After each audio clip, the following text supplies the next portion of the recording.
हे हाय नमस्कार।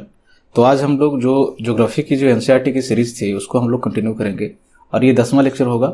इसमें देखेंगे हम लोग पृथ्वी की जो लेयर्स हैं, पृथ्वी की जो परतें हैं, उसको हम लोग यहाँ पे कवर करेंगे। जो भी एनसीईआरटी में दिया गया है जो जरूरी है उसको हम लोग यहाँ पे देखने की कोशिश करेंगे। तो देखते हैं पृथ्वी की परतों को। पृथ्वी की जो परतें हैं उसको 3 भाग में नॉर्मली बांटा जाता है। हालांकि कई क्लासिफिकेशन है, कहीं पे आपको सियाल सीमा नीफे मिलेगा, कहीं कुछ और मिलेगा, पर जो एनसीईआरटी में दिया गया है वो यही है कि 3 भागों में बांटते हैं। जैसे क्रस्ट हो गया सबसे ऊपरी परत, फिर मेंटल और उसके बाद कोर आता है, क्रूड।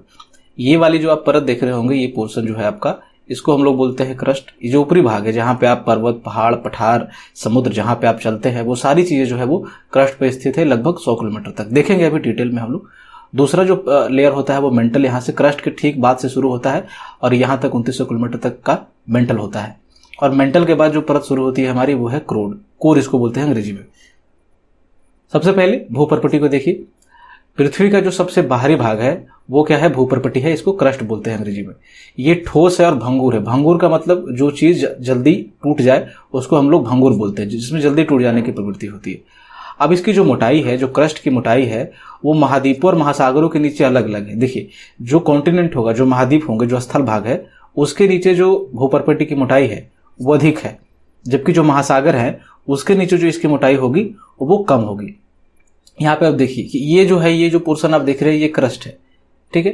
तो ये महासागर है यहाँ पे, और महासागर के नीचे जो मोटाई है बस थोड़ी सी इतनी सी है, जबकि ये महाद्वीप के नीचे आप मोटाई देखिए, यहाँ से ये ज्यादा है, ये है, इस तरह से चीजें।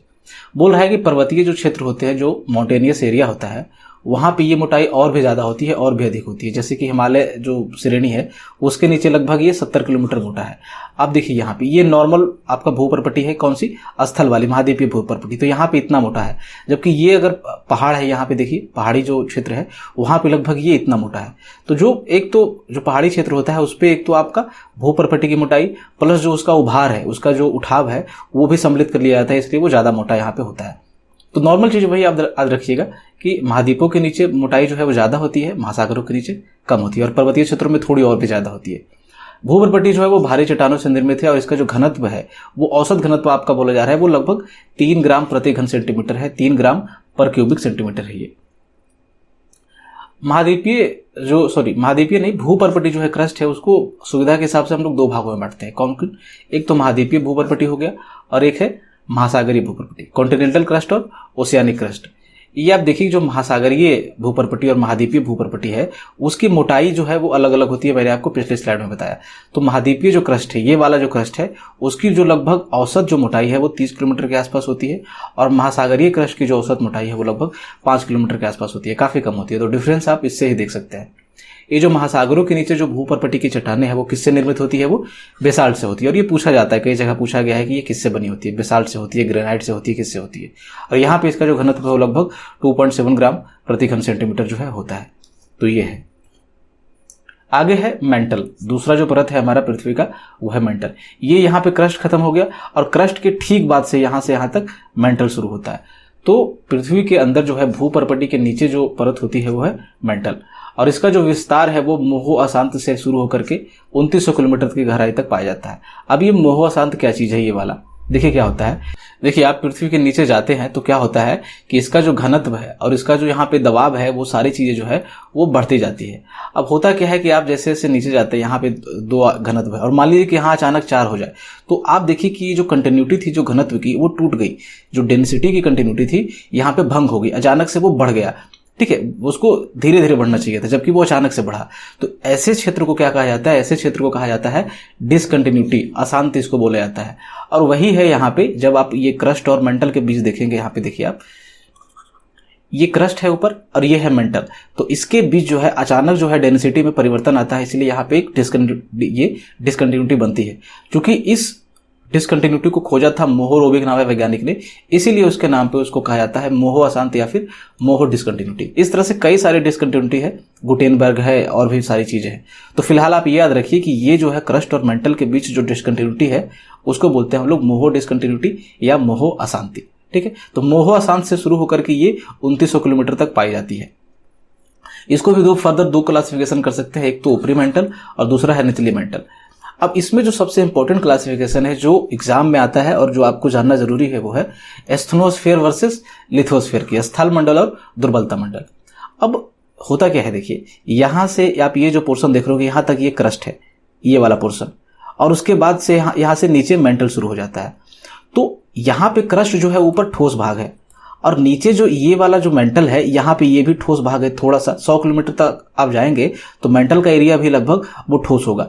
पर जब आप लगभग 100 किलोमीटर और नीचे जाते हैं, लगभग 200 किलोमीटर की गहराई के बाद जो है वो पृथ्वी जो है वो गलित अवस्था में शुरू हो जाती है, वो चट्टाने जो है वो पिघली हुई अवस्था में हमें मिलती है। वहां से एक क्लासिफिकेशन कर दिया जाता है परत की, उसको बोलते हैं हम लोग, ऊपर वाले को बोलते हैं हम लोग स्थल मंडल यानी लिथोस्फीयर, और नीचे वाले को बोलते हैं हम लोग एस्थनोस्फीयर यानी कि दुर्बलता मंडल। सिंपल भाषा में ये कि लगभग 200 किलोमीटर तक की गहराई को लिथोस्फीयर बोलते हैं, और लिथोस्फीयर में आता है आपका भूपर्पटी और प्लस ऊपरी मेंटल जो होता है, और उसके बाद नीचे आपका एस्थनोस्फीयर होता है। दोनों को समझते हैं। यहाँ पे देखिए ये जो पहले लिथोस्फीयर देखिए सबसे ऊपर वो है, तो ये भूपर्पटी जो क्रस्ट है और मेंटल का जो थोड़ा सा ऊपरी हिस्सा है लगभग 100 किलोमीटर का, उसको आप मिला देंगे तो बनता है लिथोस्फीयर, और ये जो है वो ठोस अवस्था में है।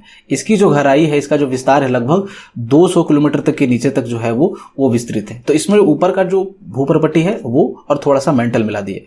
अब जैसे ही लिथोस्फीयर शुरू होता है वहां से चट्टाने जो है वो पिघली अवस्था में जो है गलित अवस्था में आनी शुरू हो जाती है, और ये लगभग इसका विस्तार 200 किलोमीटर के बाद होगा, और लगभग 400 किलोमीटर तक की गहराई तक जो है वो एस्थनोस्फीयर विकसित है। अब क्या है कि चूंकि ये गलित अवस्था में है, गलित मतलब द्रव, लिक्विड नहीं बोल सकते उसको। एक आप टूथपेस्ट आपने देखा होगा, टूथपेस्ट क्या होता है, न तो सॉलिड है और न तो लिक्विड है, प्लास्टिक स्टेज उसको बोला जाता है मेनली। तो जो लिक्विड तो है उस तरह का, पर वो फ्लूइड ना हो, वो बहे नहीं इतनी आसानी से, ठीक है। अब क्या होता है कि ये जो एस्थनोस्फीयर है, यही वो जो मैग्मा आपका निकलता है ज्वालामुखी विस्फोट के दौरान, तो मैग्मा कहाँ से आता है, इस एस्थनोस्फीयर से आता है। यहीं पे गली हुई चट्टाने हैं और यहीं से ज्वालामुखी उद्गार के दौरान जो है वो मैग्मा निकलता है, लावा निकलता है, ठीक है। तो एस्थनो का मतलब होता है वीक, कमजोर, दुर्बल, और इसीलिए इसको एस्थनोस्फीयर कहा जाता है क्योंकि यहाँ पे चट्टाने जो है वो कमजोर है थोड़ी सी।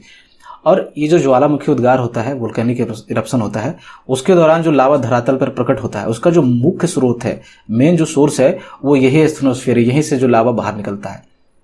अब ये जो भूपर्पटी है उससे ज्यादा अधिक मतलब कि घनत्व वाली चट्टाने यहाँ पे दुर्बलता मंडल में पाई जाती है। यहाँ पे जो डेंसिटी होगी क्रस्ट में, उससे ज्यादा डेंसिटी एस्थनोस्फीयर में चट्टानों की होती है, तो घनत्व भूपर्पटी की चट्टानों से जो है वो अधिक होती है, और ये मोल्टेन स्टेज में है। तो ये था एस्थनोस्फीयर वर्सेस लिथोस्फीयर। अब पृथ्वी का जो आखिरी परत है क्रोड, यहाँ से जो 2900 किलोमीटर के बाद से जो परत शुरू होती है वो क्रोड है, और लगभग ये 6378 किलोमीटर तक जाती है पृथ्वी के केंद्र तक। तो आपको इससे अंदाजा लगेगा कि जो पृथ्वी की जो त्रिज्या है, लगभग ये वाला पोर्शन जो है यहाँ से यहाँ तक, वो लगभग कितना है, 6378 किलोमीटर, 6300 किलोमीटर लगभग आप मानकर चलिए, ठीक है। तो ये मेंटल, इसका विस्तार जो है 2900 से यहाँ तक है आपका, और जो मेंटल और क्रोड की जो सीमा है, यहाँ पे ये जो पोर्शन है आपका, ये वाला जो पोर्शन है, यहाँ पे जो घनत्व होता है वो लगभग 5 के आसपास, 5 ग्राम प्रति घन सेंटीमीटर यहाँ पे है, और जबकि आप अगर यहाँ पे जाएंगे तो लगभग यहाँ पे घनत्व होता है 13, ठीक है। तो जिस तरह से पृथ्वी में नीचे आप बढ़ते जाएंगे, घनत्व जो है वो बढ़ता जाता है। क्यों? क्योंकि प्रेशर बढ़ता जाता है। और भी चीजें हैं, वो मैं आपको पहले डिस्कस कर चुका हूँ कि वो चीजें जैसे विभेदन के दौरान जो पृथ्वी बनी थी, उसमें मैंने आपको बताया था कि जो भारी पदार्थ थे वो पृथ्वी के केंद्र में आ गए थे, इसलिए भी डेंसिटी केंद्र में ज्यादा मिलती है, जैसे लोहा वगैरह यहाँ पे पाया जाता है, और जो हल्के पदार्थ थे वो पृथ्वी के ऊपर आ गए थे, सतह पे आ गए थे, जो भी वो पिछले लेक्चर्स में क्लियर किया हुआ है, आप जाकर देख सकते हैं। तो यहाँ पे जो 5 है डेंसिटी और यहाँ पे 13 है, धीरे धीरे बढ़ती जाती है वहां पे, ठीक है। तो 5 ग्राम प्रति घन सेंटीमीटर, 6300 किलोमीटर के आसपास जाते हैं तो घनत्व कितना हो जाता है, लगभग 13। और इससे ये पता चलता है कि ये जो कोर है, इतनी ज्यादा घनत्व होने का कारण ये है कि ये पक्का जो है वो भारी पदार्थों से बना होगा, काफी जो हैवी मटेरियल से उससे बना होगा। तो इससे पता चलता है कि क्रोड जो है वो भारी पदार्थों से निर्मित है। और ये जो भारी पदार्थों में जो ज्यादातर जो मटेरियल है वो पाया जाता है, कौन कौन, एक तो निकेल है और एक है लोहा, निकेल और फेरम। इसीलिए इसको क्या बोला जाता है, निकेल का Ni और फेरम का Fe लेकर के इसको बोला जाता है निफे भी। उसी तरह से जो मेंटल है उसको बोला जाता है सीमा, सिल्कर और मैग्नीशियम से मिलकर बना है उसको सीमा भी बोला जाता है, और जो क्रस्ट है उसको सियाल भी बोला जाता है, सिल्कर और एल्युमिनियम से बने होने के कारण। तो इस तरह से भी आप क्लासिफिकेशन याद रख सकते हैं, ठीक है। इसको नीफे भी बोलते हैं। अब क्रोड को आप इसको फर्दर क्लासिफाई कर सकते हैं कौन कौन से में, बाह्य कोर में और आंतरिक कोर में किया जाता है इसको। अब क्यों अब कोर को बांटने की जरूरत क्यों पड़ी? क्योंकि देखिए ये जो ऊपर वाला कोर है वो जो 2900 से 5100 किलोमीटर तक का भाग है वो लगभग वो एकदम तरल अवस्था में आप मान सकते हैं। तरल वही एक पानी नहीं बोलिए उसको, पर चिपचिपा सा उस तरह से। तो ये लिक्विड में है और 5100 किलोमीटर के बाद फिर से जो है वो ठोस अवस्था में आ जाती है यहाँ पे। तो नीचे वाला जो आंतरिक क्रोड है वो है आपका सॉलिड अवस्था में, ठोस अवस्था में, और जो बाहरी क्रोड है वो है आपका तरल अवस्था में। ठीक है ये चीज। तो ये था आज का लेक्चर। आई होप आपको अच्छा लगा होगा। तो thank you, thanks for watching, thank you. अगर ये वीडियो अच्छा लगा तो इसे लाइक करें, हमसे जुड़ने के लिए हमारे इस चैनल को सब्सक्राइब करें और इस घंटे वाले बटन को जरूर दबाएं ताकि जो भी वीडियो इस चैनल पे अपलोड हो वो सीधे आप तक पहुंच सके। और इस वीडियो को ज़्यादा से ज़्यादा शेयर करें ताकि अन्य विद्यार्थियों को भी इससे फ़ायदा पहुंच सके।